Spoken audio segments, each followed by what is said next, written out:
রুটকে বাইরে নিয়ে আসবো তখন এটা এইভাবে লেখা যায় √7 ইন্টু √7, তাহলে শুধু 7 হবে। তাহলে এখানে আমরা কত মান পাচ্ছি না 7, মাইনাস √3 একইভাবে শুধু 3 পাবো বাই 4। তাহলে 7 থেকে 3 বিয়োগ করলে এখানে আমরা পাই 4 আর নিচে আছে 4, কাটাকাটি করে এবি এর মান পাবো 1। গাইডেন্স সাপোর্ট ম্যাথ এডুকেশন ক্লাসে সবাইকে স্বাগত জানিয়ে শুরু করছি আজকের অঙ্কের ক্লাস।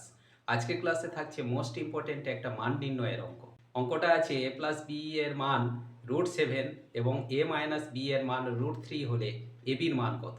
আজকের ক্লাস থেকে আমরা নির্ণয় করব, সুতরাং অঙ্কটা তোমরা ভালো করে বুঝে নাও। দেখো, আজকের ক্লাসে মান নির্ণয়ের অঙ্ক থাকছে।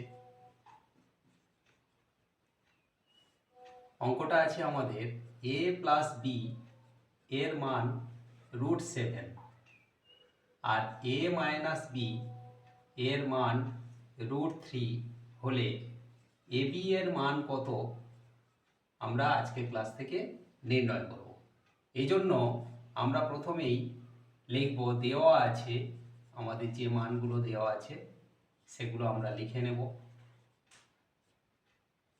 কি দেওয়া আছে না a প্লাস বি সমান √7, a মাইনাস বি সমান √3 হলে এবি সমান কত। এই এবি এর সূত্র কি আমরা জানি, a plus b whole square minus a minus b whole square by 4। তাহলে আমরা এবার মানগুলো বসাবো। a প্লাস বি এর মান √7, তাহলে a প্লাস বি এর পরিবর্তে আমরা √7 লিখলাম, এর square minus a minus b এর মান দেওয়া আছে √3, তাহলে √3 এর স্কোয়ার বাই 4 সমান √7 এর স্কোয়ার, তার মানে কি √7 ইন্টু √7, স্কোয়ার মানে দুটো। এবারে আমরা যখন রুটকে বাইরে নিয়ে আসবো তখন এটা এইভাবে লেখা যায় √7 ইন্টু √7, তাহলে শুধু 7 হবে। তাহলে এখানে আমরা কত মান পাচ্ছি না 7, মাইনাস √3 একইভাবে শুধু 3 পাবো বাই 4।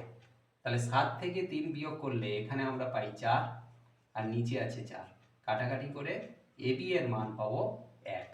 আশা করি আজকের ক্লাস থেকে অঙ্কটা তোমরা ক্লিয়ারলি বুঝতে পারলে। এমন একটা অঙ্ক তোমাদের জন্য দিচ্ছি, x প্লাস ওয়াই এর মান 3 আর x মাইনাস ওয়াই এর মান 1 হলে এক্স ওয়াই এর মান কত। এটা তোমরা ক্যালকুলেট করে অ্যান্সারটা জানিয়ে দিও। আশা করি আজকের ক্লাস থেকে মান নির্ণয়ের এই ইম্পর্টেন্ট অঙ্কটা তোমরা ক্লিয়ারলি বুঝতে পারলে। এমন সব অঙ্কে সহজ সরল ভিডিও পাওয়ার জন্য অবশ্যই গাইডেন্স সাপোর্ট চ্যানেলটিকে সাবস্ক্রাইব করে সঙ্গে থেকো। দেখা হচ্ছে পরবর্তী ক্লাসে পরবর্তী ভিডিও।